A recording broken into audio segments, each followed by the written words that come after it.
Den vækker simpelthen visse minder fra 80'erne Shack Attack og et herligt genhør med Down on the Street. Du lytter til Weekendturen på Radio 2, og Weekendturen fortsætter turen tilbage til 60'erne, 70'erne, 80'erne og naturligvis også 90'erne i næste time. Vi skal høre Celine Dion, der er Tøsedrengene, Cyndi Lauper, en god gammel fra Sweet. Vi skal høre Level 42 og NXS blandt andre. Husk, du får nyheder direkte fra vores redaktion i Odense. Det er her klokken 16, Radio 2 Nyhederne. Frem til dem et genhør med Chicago, og så er det Saturday in the Park.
er kommet.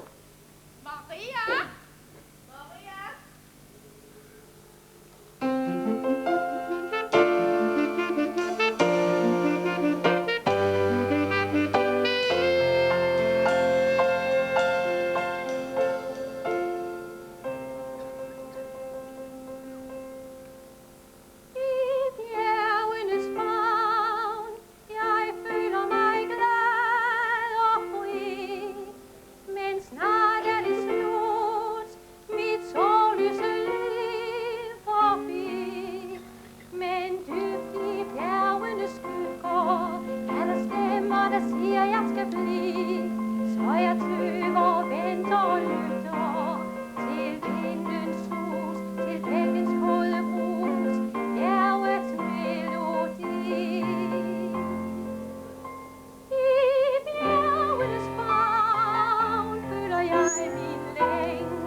Der er du jo, Maria.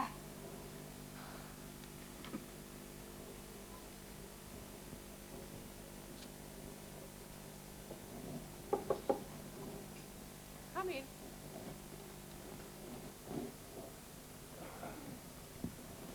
Jeg har fundet Maria af hver din mor. Gudskelov, der ikke er sket hende noget. Men hvad skal vi dog gøre ved hende? Hvad synes I, søster Sofie? Og I, søster Berthe? Helt oprigtigt. Hun synger i kapellet, og har vi lotter. Ja, lad os så for en gang skyld være med at snakke i munden på hinanden. Jeg holder virkelig meget af hende, men det er som om hun altid roder sig ud i vanskeligheder. Ikke? Lige hvad jeg mener.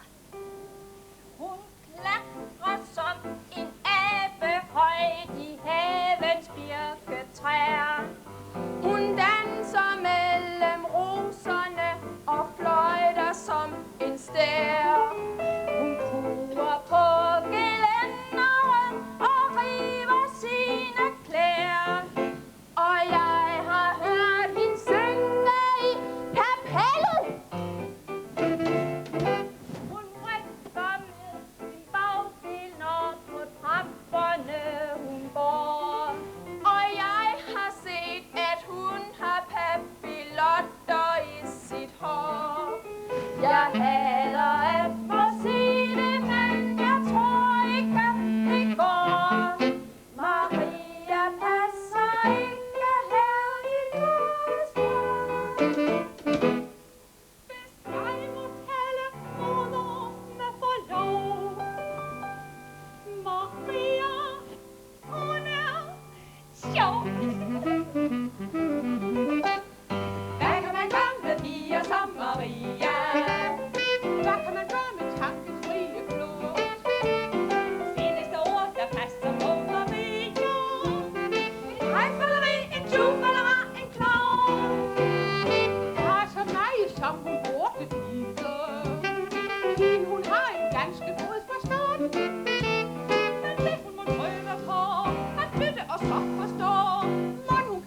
hygge os op og stå.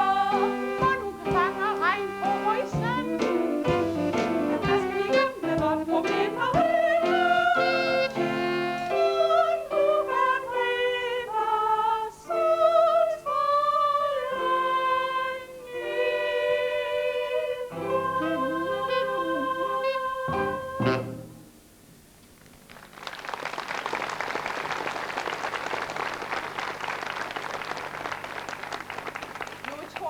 vi har talt nok om Maria. Nu vil jeg gerne kalde det.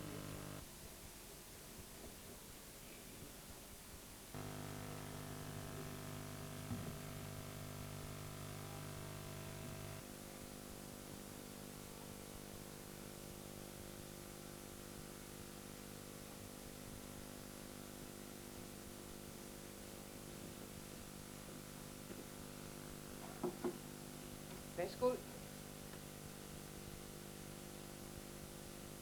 Kom nærmere, min barn.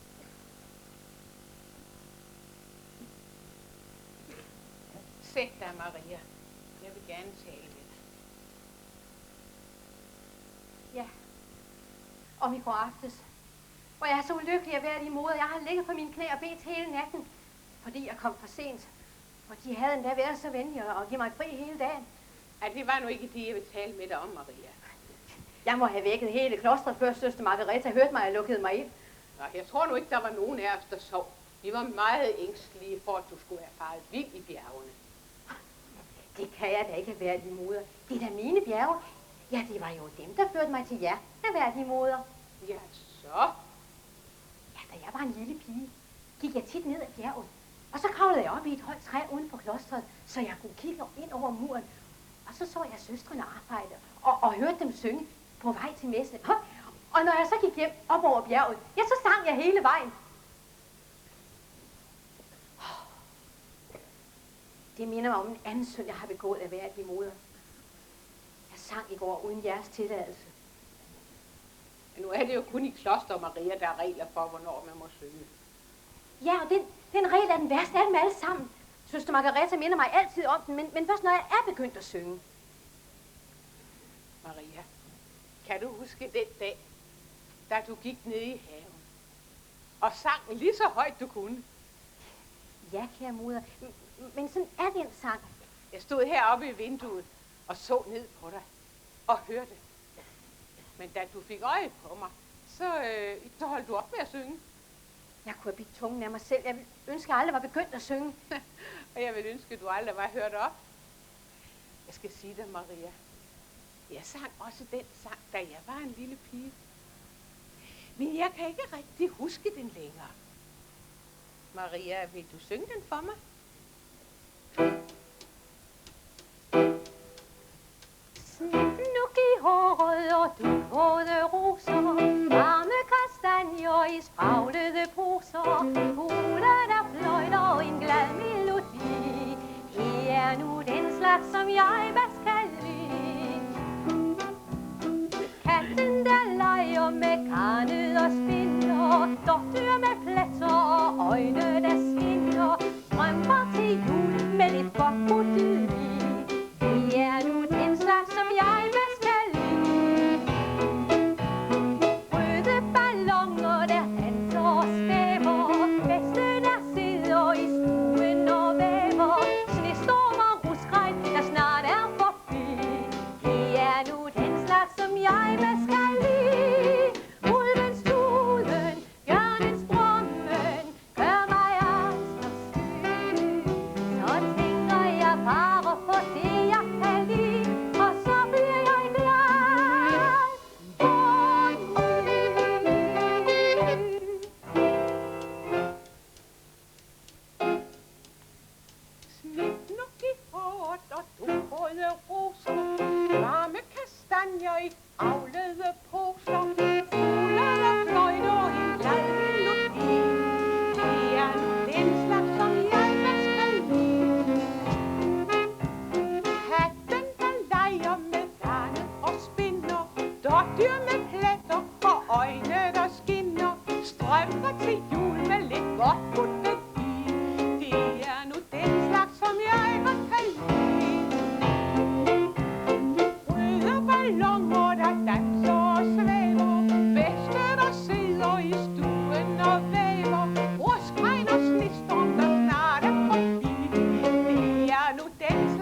sang begge to lige så højt, vi kunne have været i moder. Ja, mit barn, sådan skal den sang nu synges. Hvor har de lært den sang, kære moder? Jeg skal sige dig, Maria, jeg har også vokset op i bjergene. Sæt dig, mit barn.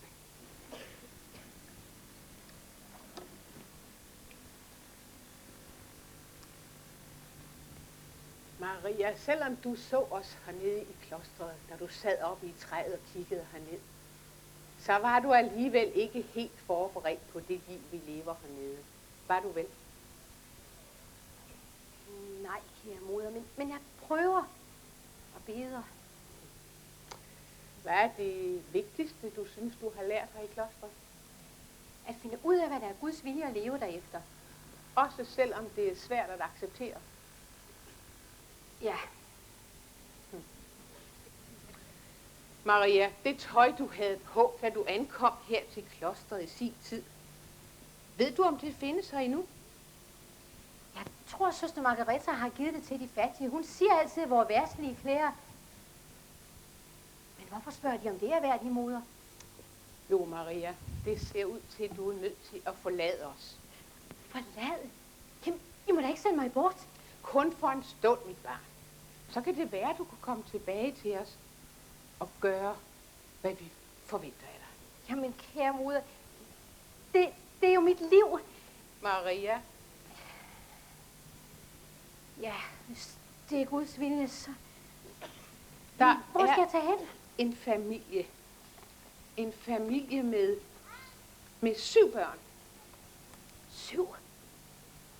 Du kan da godt lide børn, ikke, Maria? Jo, men 7. De mangler en guvernante frem til september. September. Herr von Trapp venter dig i eftermiddag. Han er en nobel og ædel mand. Og tapper. Han har fået Maria Therese-medaljen for sin tapperhed i Adriaterhavet. En kaptajn i flåden, han vil være meget streng, kære moder. Ej, nu skal du ikke ombord på hans krigsskib, Maria. Du skal se, her er adressen.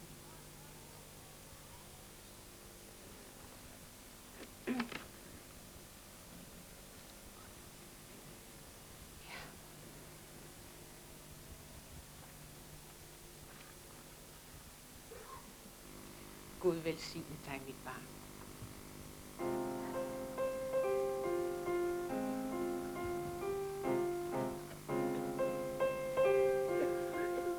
Har jeg vores værd i moders tilladelse til at synge? Ja, naturligt. Det er nu den slags, som jeg bedst kan lide. Jeg har vores værd i moders tilladelse til at synge. Røde balloner, der danser og svæver. Bedste, der sidder i stuen og væver. Snestorm og ruskregn, der snart er forbi. Det er nu den slags, som jeg bedst kan lide. Ulvens tunen, bjørnets drømmen, gør mig angst og syg. Så tænker jeg bare på det, jeg kan lide, og så bliver jeg glad for ny.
Jeg tager til Wien i morgen tidlig og kommer tilbage om måneds tid og har nogle gæster med.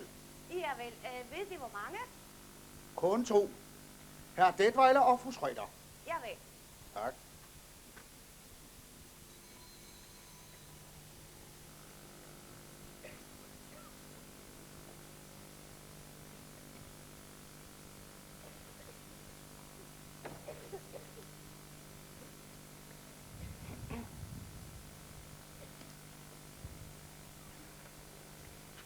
Goddag. Goddag.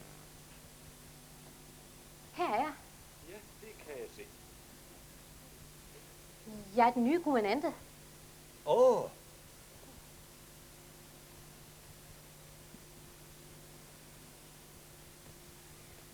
Vil I ikke træde nærmere?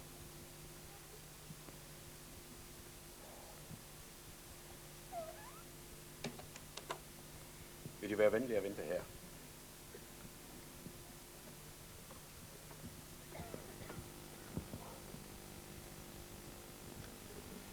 Den nye guvernante, herr kaptajn.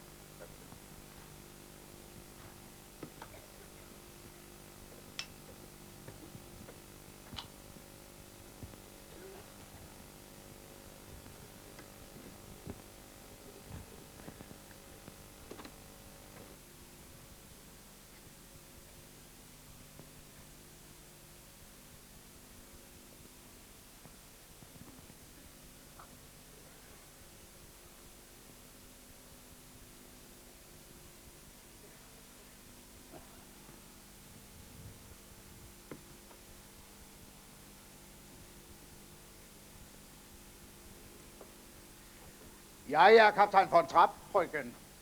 Maria. Maria Reiner. Velkommen, frøken Maria. Og så til deres pligter. Vil de være så elskværdige gå derover, frøken Maria? Ja. Stop. De kan ikke møde børnene i den kjole. Jamen, det er den eneste, jeg har. Ja, når vi kommer til klosteret, bliver tøjet taget fra os og skænket til de fattige. Og hvad så med den, de har på? Den var der ingen, der ville have. Det siger de ikke. Jeg ville selv have syet en anden, men jeg kunne ikke nå det. Udmærket. De skal få noget passende stof allerede i dag. Altså, de får ansvaret for mine børn, og der er 7 af dem. De finder selv ud af, hvor langt de er kommet i bøgerne, og går videre derfra. Om formiddagen skal de opholde dem i skolestuen, og der skal arbejdes, og der skal arbejdes hårdt.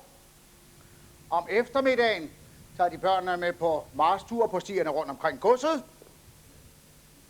Det er deres pligt at sørge for, at børnene opfører sig sømmeligt og ordentligt. Den første regel her i huset er disciplin. Jeg vil.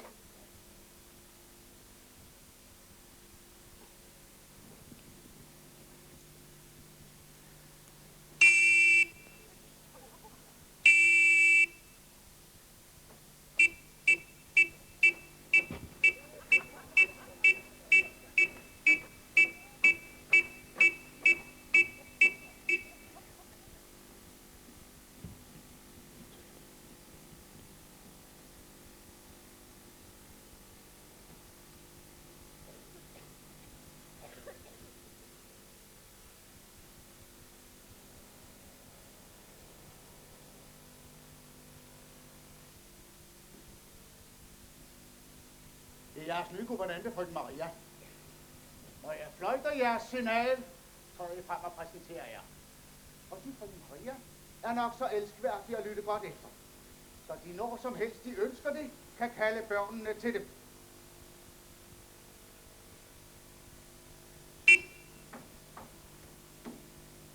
Lisel.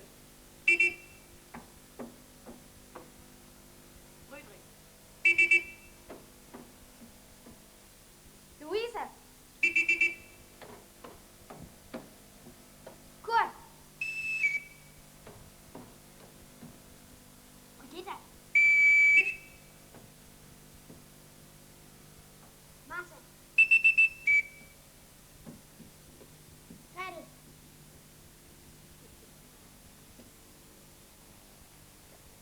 Frøken Maria, vær så elskværdig, kom herop.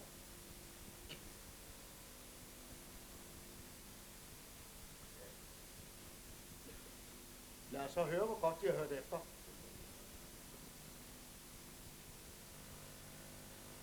Jeg behøver jo ikke at fløjte efter dem, jeg mener. Jeg er jo sammen med dem hele tiden. Ikke altid.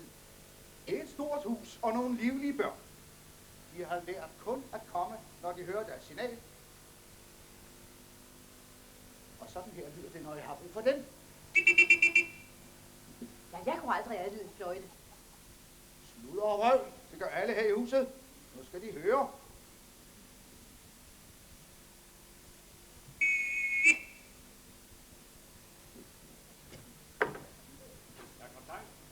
Butler, oppasser, vores nye guvernante, frøken Maria.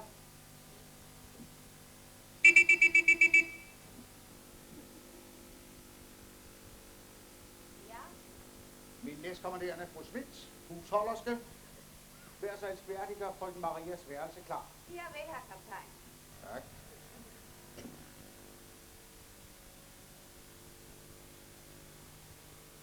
Vær så god, frøken Maria, så er kommandoen der også.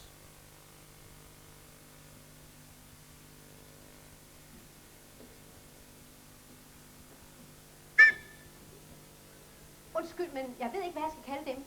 Du kunne jo kalde mig kaptajn. Tak, kaptajn. Kaptajn! Jeg får ikke brug for den her.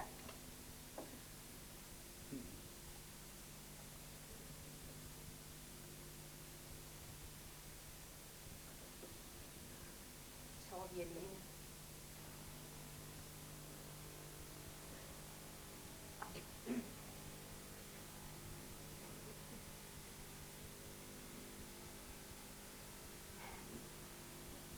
Kunne I ikke tænke jer at fortælle mig en gang mere, hvor gamle I er, og hvad I hedder? Du først. Jeg hedder Lise, jeg er 16 år, og jeg har ikke brug for nogen guvernante. Det er jeg glad for, du fortalte mig. Så lad os være venner i stedet for. Jeg hedder Friedrich, jeg er 14 år, og jeg er en dreng. Hvad siger du det? Nu er det allerede et helt lille mandfolk. Jeg er Brigitte.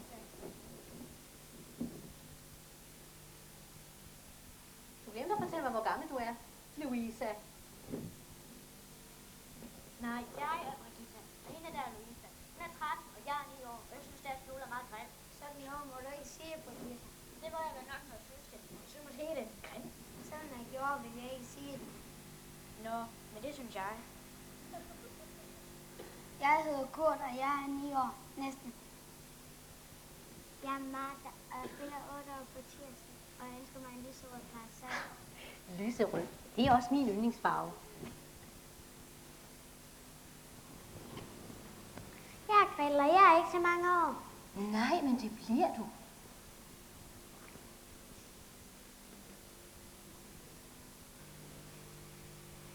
Nu skal I høre. Jeg har aldrig prøvet at være guvernante før. Hvordan begynder jeg? Vil det sige, at du slet ikke ved noget om det? Ja. Godt, så hør her. For det første beder du far om at passe sine egne sager, og for det andet... Så op, Louise, jeg kan godt lide det. Hvad er det? Det er min guitar. Hvorfor har du taget den med? For vi kan synge sammen. Vi synger ikke. Selvfølgelig gør I det. Alle mennesker synger det. Fortæl mig nu, hvilke sange I kender. Jeg kender slet ikke nogen sange. Gør I ikke? Nej. Så ved jeg, hvor vi skal begynde. Jeg vil lære jer at synge.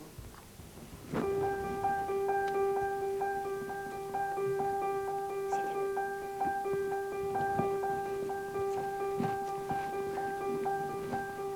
Det er bedst, at vi starter med starten. Et meget godt sted at starte. Når I læser, så er det ABC. Når I synger, så er det do, re, mi. Do, re, mi. Do, re,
Nej, do-re-mi og så videre er bare små lyde, der passer på noderne.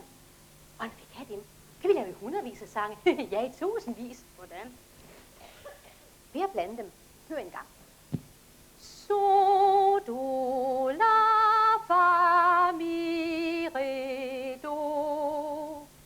So, do, la, fa, mi, do, re.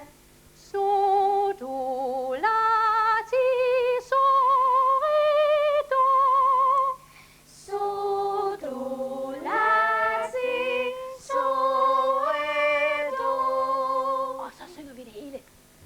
So, do, la, fa, mi, do, re. So, do, la, si, so, re, do. Ja, det betyder jo ikke noget. Så lad os prøve at sætte ord på. Et ord på hver node. Når I kender nodens klang, kan I synge morgensang.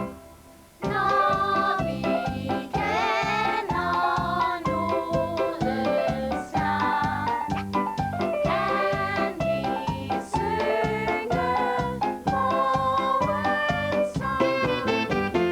Do, Belast sur og tvær, re, vi vasker vore tær. mi, Den hus er fuld af sjov, fa. man gør det grønne skov.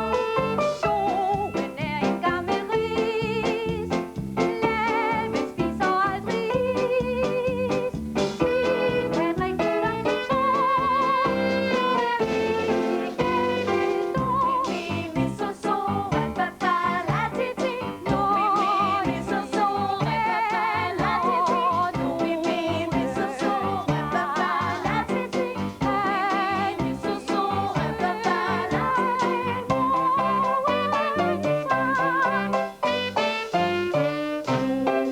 Belast sur og tvær, vi vasker vore tær. Den hus er fuld af sjov, hjelpe gør det grønne skov. Solen er en gammel ris. Det er en gammel gris, Den spiser aldrig is. den spiser aldrig is. Skal drikke klokken 2. Klokken 2 er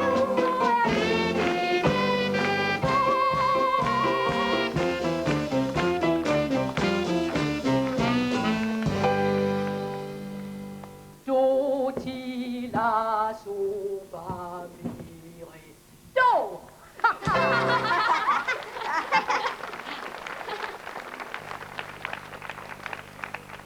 Lad os gå på børneværelset, unge.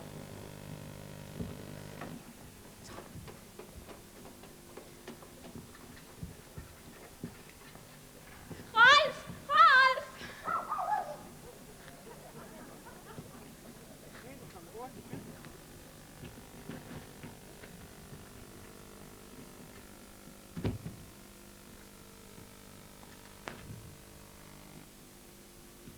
Og Liesel, jeg har savnet dig. Hvor meget?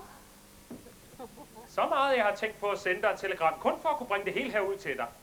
Sikkert dog en smuk tanke. Så gør det dog. Jamen, nu er jeg her jo. Rolf, send mig et telegram. Jeg starter det for dig. Kære Lise. Kære Lise, stop. Jeg vil gerne have, at du skal vide, hvad jeg føler for dig. Stop. Desværre er telegrammet allerede nu blevet alt for dyrt. Hilsen, Rolf. Hilsen. Venlig hilsen. Venlig hilsen. Kærlig hilsen. Vil der være noget svar? Kære Rolf. Stop. Stop endelig ikke, din Lise. Rolf, der går altid så lang tid mellem du kommer herud med et telegram.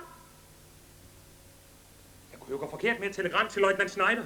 Han er lige kommet fra Berlin. Han bor over os. Nej, det går ikke. Der er ingen, der må vide, han er her. Du må ikke sige noget til din far. Jamen, hvorfor ikke? Fordi din far er Meget østrigsk. Jamen, vi er alle sammen østrigere. Ja, men der er dem, der synes, vi skal være tyskere i stedet for. Og de er rasende på dem, der ikke synes det. Jeg tror, de kunne være parat til at... til os lige meget. Lad os bare håbe, din far han ikke får problemer. Du behøver ikke være bekymret for min far. Han er jo blevet dekoreret for tapperhed. Ja, det ved jeg. Og jeg er heller ikke bekymret for din far. Men jeg er bekymret for hans datter. Mig? Jamen, hvorfor? Hvor gammel er du, Lise? 16. Er der noget galt i det?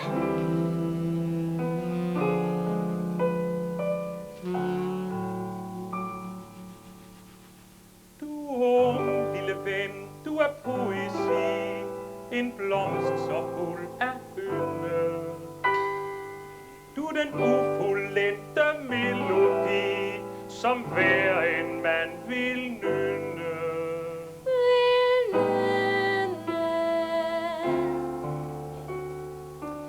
Du er 16 uden erfaring, så du må passe på.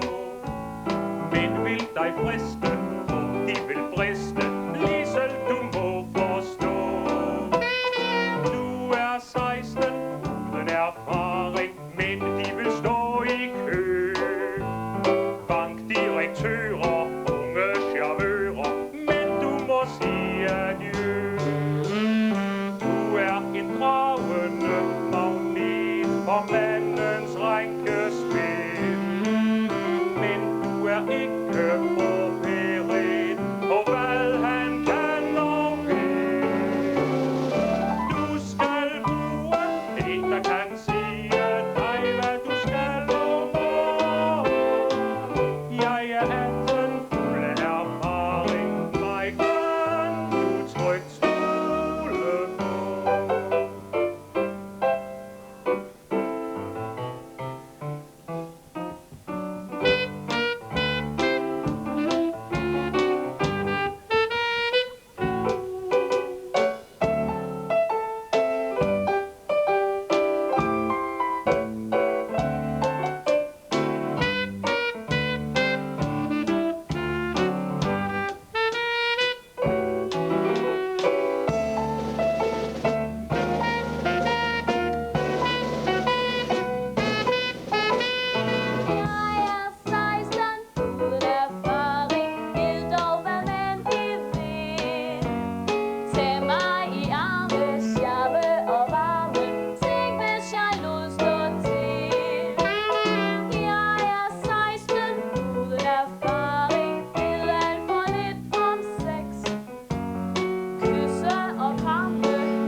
Jeg er ved at gå i seng.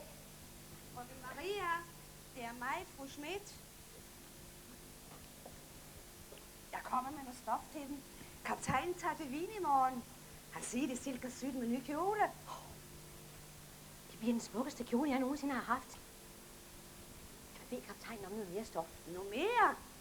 Ja, ikke til mig selv, til børnene. De må have noget at lege i. Von Traps børn leger aldrig. Alle børn leger da. Kaptajnen siger, det bliver snavset. Alle børn leger da. Ruller sig i sneen og klatrer i bjergene og i træerne, og hvad ved jeg? Marchtur er den bedste træning, siger kaptajnen. Så de marcherer og marcherer og marcherer.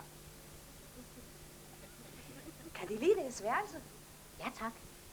Der kommer nye gardiner til vinduerne i morgen. Det er da ikke nødvendigt. De der er da udmærket. Helt enig. Men det kommer der altså. Bliver kaptajnen længe væk? Det ved vi aldrig noget om. Samtidig så tror jeg, at børnene kommer her med guvernanten for at kunne se deres far. Vil han også gerne se dem?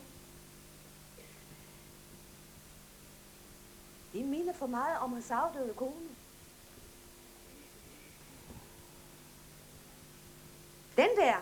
Den kan de godt lægge væk. Hvorfor? Kaptajnen vil ikke have musik i huset. Ikke have musik, men hvorfor? De minder for meget om hans kone.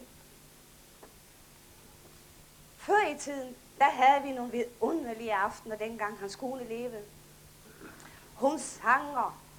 Han spillede violin eller guitar. Men det er forbi nu. Hvis det ikke var for børnenes skyld, så er det derfor, han er så... Altså, han ikke har musik. Jamen, man kan da ikke leve uden musik. Og det kan børnene heller ikke. Det er meget forkert af ham. Ja.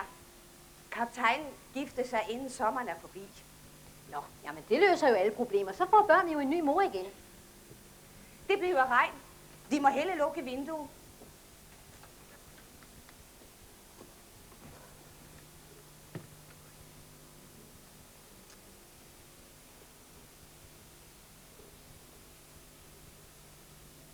Kære Gud, nu ved jeg, hvorfor du har sendt mig hertil. Jeg skal lære disse børn at elske deres nye mor, så hun aldrig mere ønsker at forlade dem igen. Kære Gud, lad dem leve sammen som en stor lykkelig familie. Gud velsigne kaptajnen, og Lisel, og Friedrich, og Louisa, og Brigitta, og Martha, og Gretel, og... der var en dreng mere. Hvad er det nu, han hedder? Skidt. Gud velsigne ham, hvad han så hedder. Og Gud velsigne den erhverdige moder, søster Margareta, og alle i Nonberg Kloster. Og kære Gud, angående Lisel, hjælp mig til at forstå hende, så hun kommer til mig med et problem. Slaget om mig. Kære Gud, lad mig lære, hvordan jeg skal råde og vejlede hende. I faderens og søndens og helligåndens navn. Amen. Jeg var ude og gå en tur, men en eller anden havde låst døren. Så jeg vil jo ikke vække de andre, så er det et vindue, der står op. Så du slager ikke til farvel. Kravler du helt til op af espalien? Det gør vi så tit, når vi skal lave sjov med guvernanten. Louisa kan kravle op med en frø i den ene hånd. Var du ude at gå helt alene? Hvis vi vasker den, så er der ingen, der opdager noget. Så er det vores lille hemmelighed. Ja, tag den her på. Så stiller vi os på sengen og slutter lidt.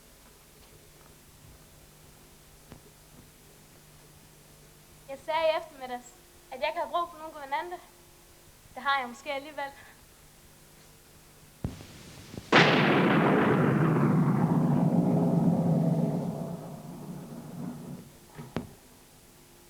Nej, Gretel, du er da ikke bange for torden, hvad er du vel?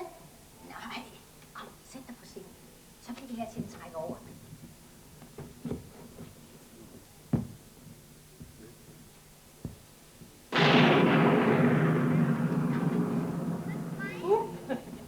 Nej, men se. Ja, så mangler vi bare drengene. Drengene, de kommer ikke. Drenge er tak for, siger far.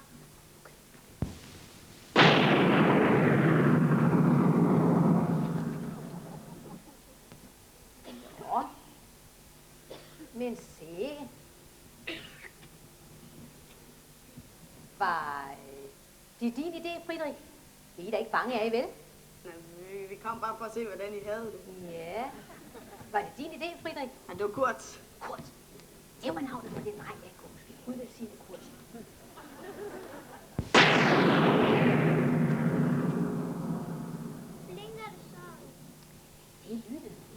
der spørger om noget, og så svarer torden. Jeg vil ønske ikke svare så højt. Hør, hvis vi synger en sang, så vi slet ikke høre det tordner. Skal vi? Ja. Og på et bjerg gik en ensom hyrde, læge. Stemmen klang fra den glade hyrde, læge. Nede i byen kunne folk fornemme, læge. Glæden og styrken i hyrdens stemme, læge.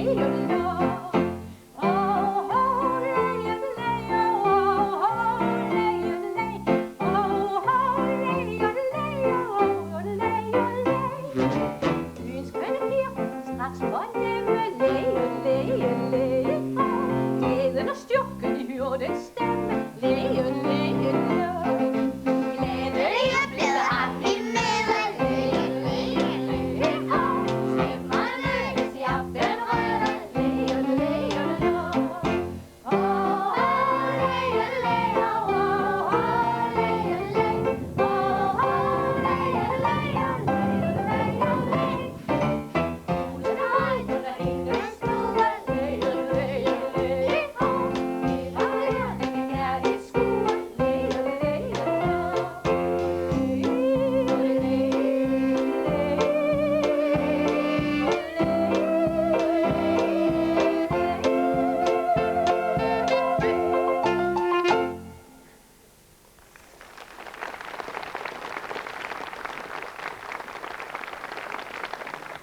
Hvad foregår der her? Er du også bange, far?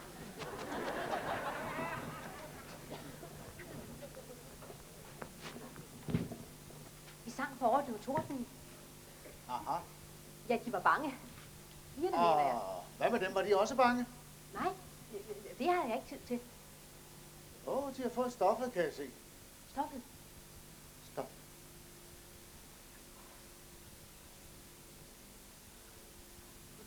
Det er meget smukt.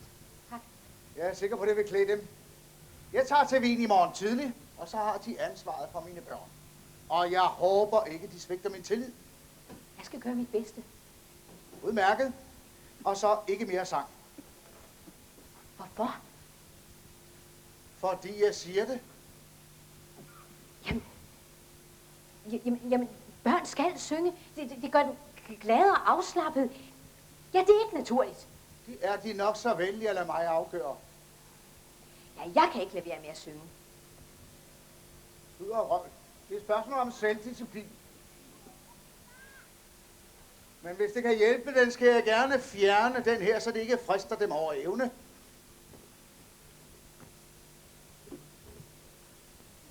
De tager ikke min guitar. Udmærket. Så siger vi det. Men ikke mere sang. Og disciplin.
Så er vi her.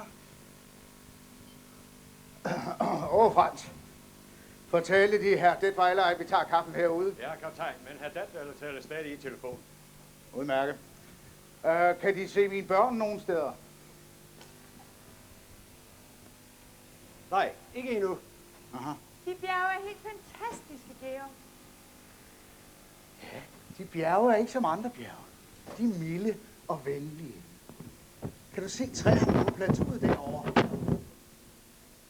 Når vinden blæser i dem, så ligner det et restløst hav. Og landsbyen dernede, den er syrlig. Landsbyen? Det er da ikke nogen landsby, det er da en by. Om forladelse. Det var skam ikke min mening at sådan. Det er rart at være sammen med dig, Elsa. Du er vittig og begavet. Du er en oplevelse for mig. Tak i lige måde. Et eller andet sted i der gemmer der sig en fantastisk mand. Af og til får jeg et glimt af ham. Det er fascinerende. Spændende. Spændende? Ja. Der er Her i aldrig... disse omgivelser forstår jeg det bedre. Du minder mig ikke så lidt om de bjerge derude. Bortset fra, at du aldrig kan holde dig i ro. Jeg forstår ikke, hvorfor du er så meget væk hjemmefra, som du er. Det er måske fordi, jeg har søgt efter en at dele alt det her med.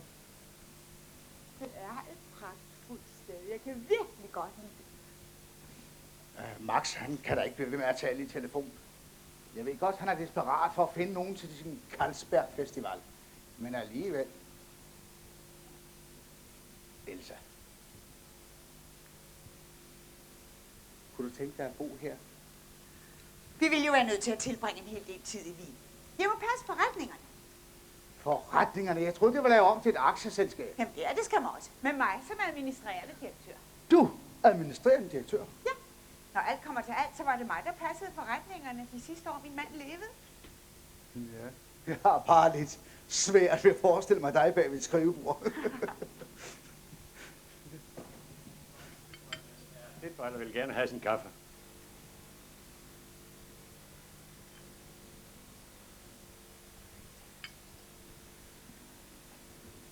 Taler han stadigvæk til telefon, ham, Ditweiler? Han har netop lagt rør. Aha.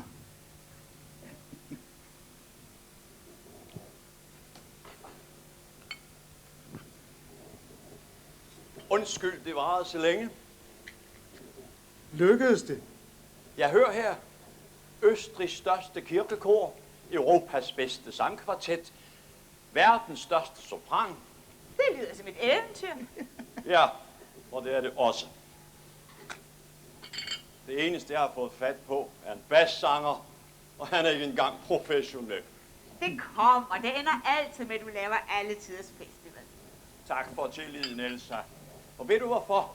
Fordi mit motto er, begynd aldrig med at lede efter dem, du alligevel ender med at få. Derfor har jeg også ringet til London, Paris, Rom, Stockholm. På Georgs telefon? Ja, naturligvis. Han er da den eneste, der har råd til det. Hvorfor skulle jeg ellers komme her? Gud, jeg troede, du kom, fordi du kunne lide mig. Selvfølgelig kan jeg lide dig. Du er lever som en konge, du har en fremragende vinkælder, du... Jamen, det er rigtigt, jeg elsker rige mennesker.